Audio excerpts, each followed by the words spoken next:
June 11, 1980, the small, coal-stained town of Tingley, West Yorkshire slept under wet grey skies when a man searching an isolated coal yard made a discovery that would terrify Britain for decades. Lying on top of a massive pile of coal, as if placed there intentionally, was the body of 56-year-old Zigmund Adamski, a quiet Polish immigrant who had vanished 5 days earlier. His body lay neatly positioned, arms by his sides, eyes wide open, frozen in a final expression of shock. No footprints surrounded the pile. No drag marks. No disturbance in the coal dust. It was as though he had been lowered from above.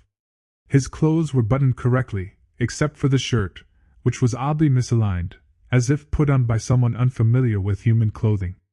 Even stranger, his watch and wallet were missing, yet there was no sign of robbery. Within minutes, the responding officer stared at the corpse and uttered the words that would haunt him for the rest of his life. He looked like he had been dropped from the sky. The anomalies didn't stop there. When Coroner James Turnbull examined the body, he found burn-like marks on Adamski's neck, head, and shoulders, strange circular lesions that looked like chemical or radiation burns, yet displayed no sign of infection or inflammation, meaning the burns were inflicted shortly before death. A gel-like substance was smeared across the wounds, something no medical professional nor toxicologist could identify. Tests revealed it did not match any known compound used in UK medical treatment. Coroner Turnbull recorded in the official inquest. "I have never seen anything like it in 22 years of forensic work." Even more baffling, the body showed no coal dust, no dirt, no sweat, and his stomach was empty, as though Adamski had been missing, taken somewhere, and kept alive before being placed on the coal pile within hours of his death. The investigation should have intensified immediately, but instead, records vanished, statements were edited, and authorities clamped down on information. Officers were ordered not to speak to press. And when the responding officer, P.C. Alan Godfrey, later reported a UFO sighting over the same town just days after Adamski's body was found, his career was destroyed. In the days before the body was found, Zigmund Adamski had vanished under circumstances that didn't make sense to anyone, least of all to his wife, Lottie. On June 6, 1980, he left his home in the village of Tingley to walk to a nearby shop for groceries. He didn't take a suitcase. He didn't bring extra clothing. And yet he never returned. Police assumed he'd fled or collapsed somewhere. But friends insisted he wasn't the type to disappear, not willingly. Adamski was a former coal miner, a man accustomed to discipline and routine. He had plans that evening. He was looking forward to his goddaughter's wedding that weekend. He wasn't depressed, wasn't ill, and had no history of mental instability. And then there was the strangest detail of all. Several witnesses later reported seeing a distressed man matching Adamski's description being hurried into a vehicle by unknown individuals on a back road outside town. Those statements were taken, logged, and then never seen again in the official case file. When his body turned up 5 days later, police should have treated that period as a kidnapping window. Instead, it vanished, erased, ignored, unacknowledged. Locals whispered it wasn't incompetence. It was suppression. The first officer on scene at the coal yard was P.C. Alan Godfrey, a respected policeman known for his attention to detail. He approached the bizarrely positioned body with instinctive caution. There were no footprints around the coal pile, not even Adamski's. No debris, no drag marks, no rope or signs of impact injury on the body itself. As Godfrey examined Adamski's clothing, he noticed something chilling. The shirt was buttoned wrong, mismatching the alignment of buttonholes, as if someone who didn't fully understand human clothing had dressed him in a hurry. And the clean appearance of his shoes and trousers made no sense. If he climbed the coal pile himself, he should have been covered in coal dust. But he was nearly spotless. Godfrey radioed headquarters. "This is not natural. He didn't walk here." Yet, from that moment onward, the case began to twist around him. Supervisors told him to file minimal notes. Visiting officials, ones Godfrey had never seen before and whose agencies he never learned, arrived and restricted access to the scene. They took samples of the mysterious gel substance, but never returned test results. Godfrey later admitted he knew instantly that this case was going to be taken away from us. And he wasn't wrong. The autopsy only deepened the nightmare. When the pathologist examined Adamski's body, he confirmed the burns were not thermal, not electrical, not chemical, but something he had never seen before. The edges of the wounds were uniform, almost surgical, yet there was no blistering, no typical scarring pattern from fire or exposure to corrosive substances. Stranger still, the burns appeared to have been treated with an unidentified ointment or gel. The substance was clear, odorless, and did not match any known pharmaceutical or industrial compound used in the UK. The coroner sent samples to multiple laboratories. Each came back inconclusive. Tests could not determine the composition, not even what category of material it belonged to. One lab technician later stated off record, "It wasn't synthetic, but it wasn't natural either." There were no needle marks on Adamski, no bruising, and no restraints. Whoever kept him alive for those missing 5 days somehow restrained him without physically touching him. As if they didn't need to. Behind closed doors, the coroner admitted the cause of death was heart failure due to fright. Not starvation. Not dehydration. Not injuries. Fright. Something had terrified the 56-year-old man so severely that his heart stopped. Coroner James Turnbull later went on record during a press interview stating, "Those burns were not inflicted on Earth, at least, not by any means I am familiar with." Immediately after that statement, Turnbull was ordered by superiors to stop speaking to the press. His interviews were pulled from print. His comments disappeared from archives. But one local newspaper kept a line in their early morning print run. "Authorities have shown unusual sensitivity regarding the handling of Adamski's body." Within 24 hours, the paper ran a corrected, heavily sanitized version. Someone had intervened. Meanwhile, Officer Godfrey, first on the scene, found himself followed by unmarked cars, questioned by unnamed officials, and later, experiencing a close encounter event of his own. Whether coincidence or retaliation, he could never be sure. 6 months after Adamski's death, Officer Alan Godfrey, already shaken by the unusual case, was dispatched to investigate a report of cattle roaming the streets. But what he encountered instead would shatter whatever normalcy he had left. In the middle of the road sat a large, silent, diamond-shaped craft, hovering just above ground level, rotating slowly as if defying gravity itself. The air felt electrically charged, hair standing straight on his arms. His police radio jammed with static. Godfrey sketched the craft as it hovered, unable to move, his brain torn between training and paralysis. Then, a blinding flash. The next moment, he found himself driving further down the road, with 30 minutes missing from his memory. His boot was damp with water. His notebook sketch of the craft remained in his lap. It was as if something, or someone, had interrupted the timeline. Godfrey underwent hypnosis later, and what emerged was unsettling. Bright lights, tall non-human shapes, and a room where time seemed suspended. Whether real memory or intrusive nightmare, investigators noticed a chilling detail. The burns on Adamski resembled radiation lesions from UFO contact cases documented decades later. Within days, government officials, not police, not military, but men in dark civilian suits, arrived at the local station. They interviewed Godfrey in a closed-door session. No official transcripts were ever released. Afterward, the officer changed, paranoid, silent, withdrawn.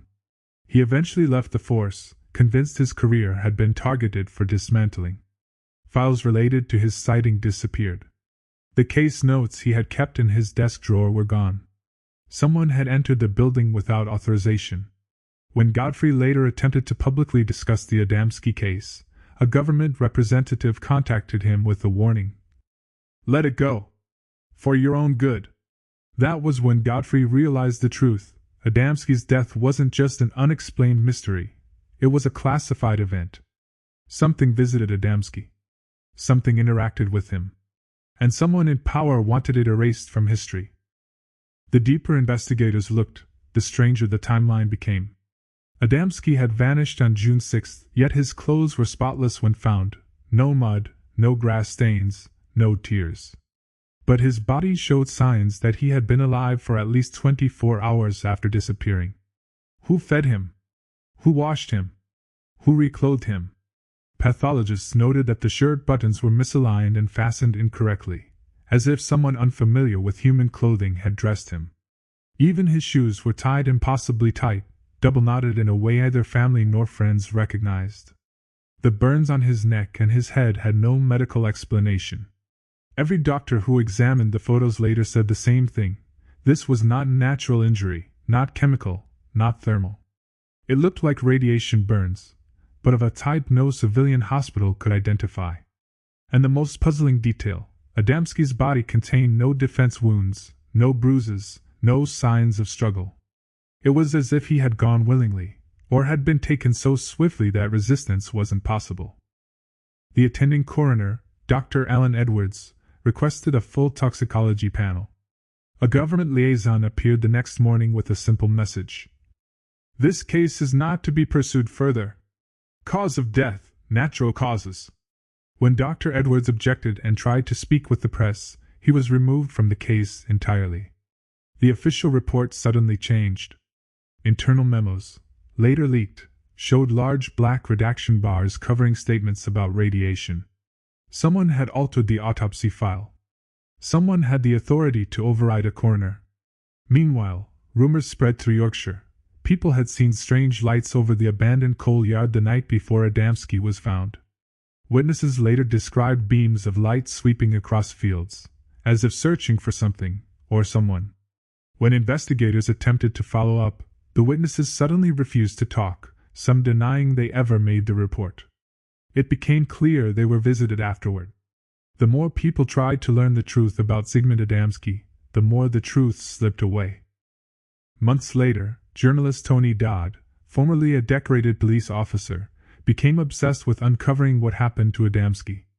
Dodd interviewed miners who worked near the site where the body was found. At first, no one would talk. Fear lived in their eyes.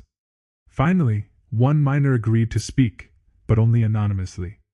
He claimed that on the night before Adamski was discovered, he saw a craft hovering above the coal yard, oval-shaped, rotating silently like a slow pendulum.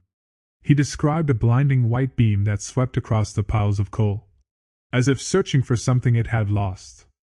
Another miner, after several pints of beer loosened his nerves, admitted he saw figures, tall and smooth-faced, walking near the tracks. Not humans, he said. They moved wrong. Too fluid. Too coordinated. Dodd asked why no one had reported this, and the miner leaned forward, eyes trembling.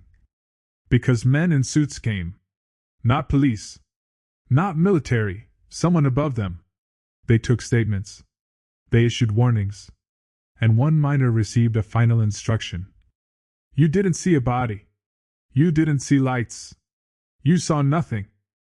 The investigation turned darker when Dodd obtained restricted files from an insider in law enforcement. Inside the folder was a single sheet labeling Adamski's case as Category 3, Non-Human Involvement Suspected. Another page listed a protocol known as Containment Procedure, Public Risk Control. Two chilling details stood out. A radiation sweep was ordered at the coal yard, but results were classified and never shared with local police. The coal yard was immediately secured and scrubbed within 72 hours, as if evidence needed to disappear. Dodd tried to go public. Days later, someone broke into his home. Files missing. Computer wiped. He later told a fellow investigator, I touched a nerve. This goes beyond UFOs. This is government-sanctioned erasure. Everything pointed to the same terrifying possibility. Heavy checkmark Adamski was taken. Heavy checkmark he was experimented on. Heavy checkmark, and when he came back, the government already knew about it. Whispers of the Adamski case began echoing within UFO research groups across the UK. One investigator, Jenny Randalls, requested official police records related to Adamski's death. What she received instead was a message stating that the documents could not be located. Entire sections of the case file had vanished. Not misfiled, gone. A retired sergeant later confirmed that he remembered those documents clearly because of how uncomfortable and strange they were. When Randalls pressed further, she was told that the incident had been resolved as a natural death. Natural death. A man found on top of a coal pile, with unexplained burns, radiation traces, and foreign ointment, yet that was the line. Behind the scenes, Randalls learned that multiple officers had been privately instructed to avoid discussing the case. One constable even admitted off the record that they had been told they didn't have the clearance to see all parts of the file. Police officers don't need clearance to read their own reports, unless someone above them is controlling what they see. Rumors began spreading about a classified facility somewhere outside Manchester, tied to unexplained aerial phenomena. Investigators believed Adamski may have been taken there, alive, during the days he was missing. Several insiders hinted at a secret unit within the government tasked with recovering unexplained biological events, both human and non-human.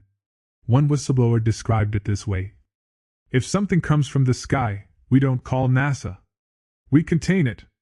The description of Adamski's burns, circular, symmetrical, painless, matched radiation anomalies reported in other UFO encounters from South America and Eastern Europe.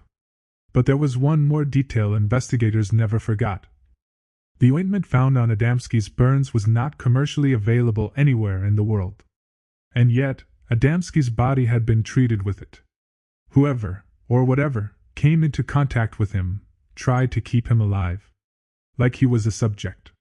Like he was an experiment. By the early 1980s, the Adamski case had become radioactive, metaphorically and perhaps literally. Officers who had once spoken freely about it were suddenly reluctant. Some refused interviews entirely. Others claimed they had never heard of Zigmund Adamski, despite proven documentation showing their names on internal reports. But there was one pattern none of them could dismiss. People connected to Adamski's final hours became silent. Alan Godfrey, the officer who saw the diamond-shaped craft, went from respected policeman to a target. He wasn't just doubted, he was systematically discredited. His evaluations became mysteriously negative. Minor performance issues suddenly stacked against him. A quiet campaign pushed him toward resignation. Years later, he admitted in a rare interview, "I didn't walk away from the job. I was pushed."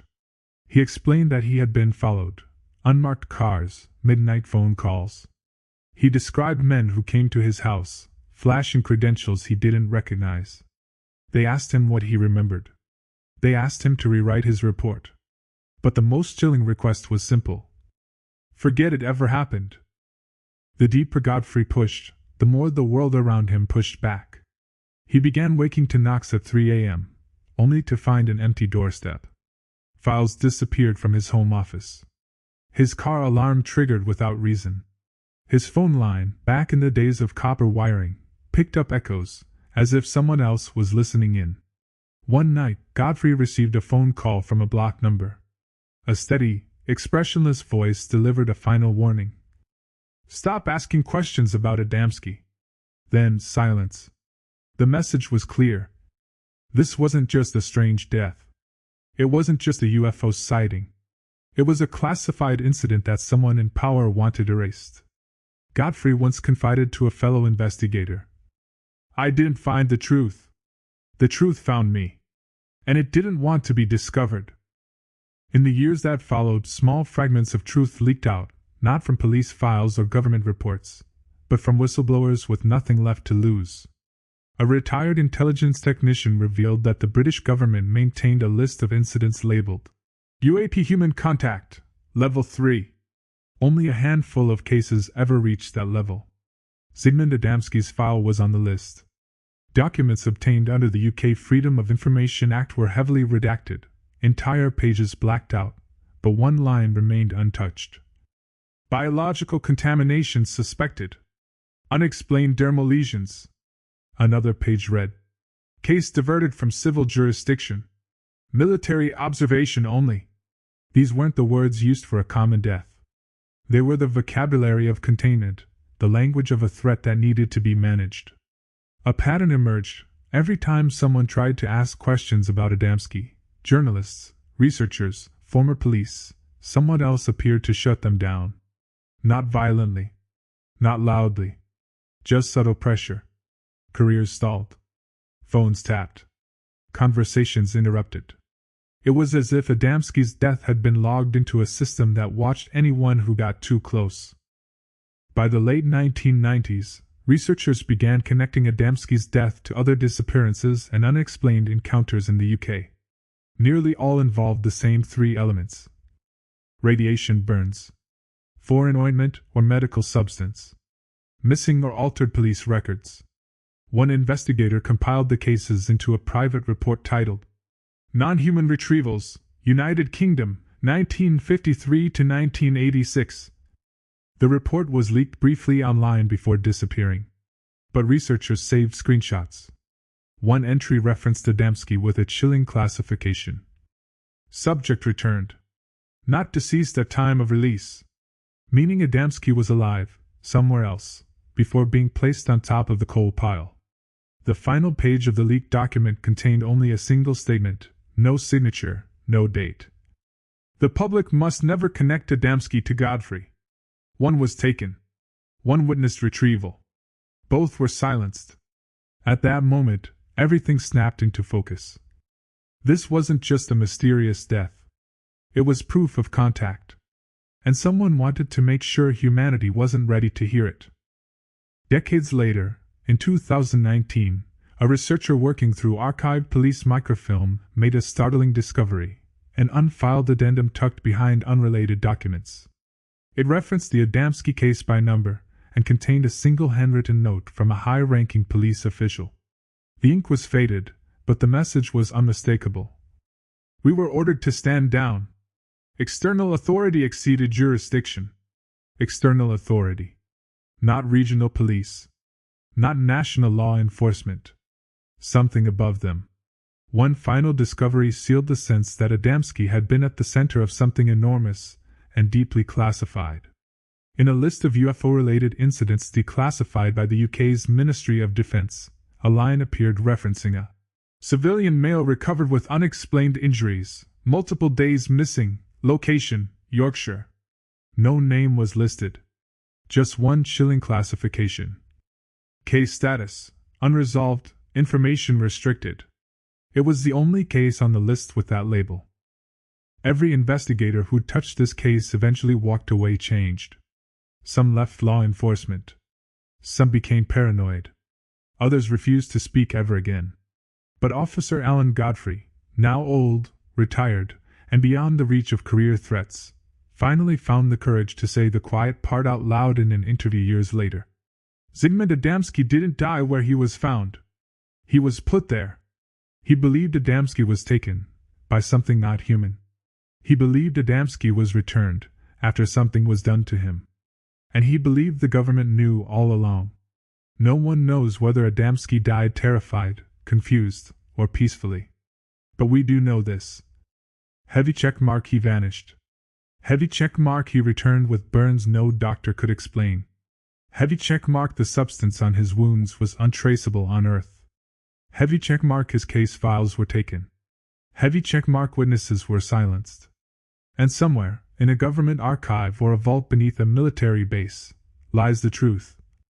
A man from Yorkshire may have been the first documented civilian contact case. Not abducted by accident. Not chosen at random. But taken as part of something far larger than one man's death. The final unanswered question remains. Right arrow: was Zigmund Adamski a witness, or an experiment?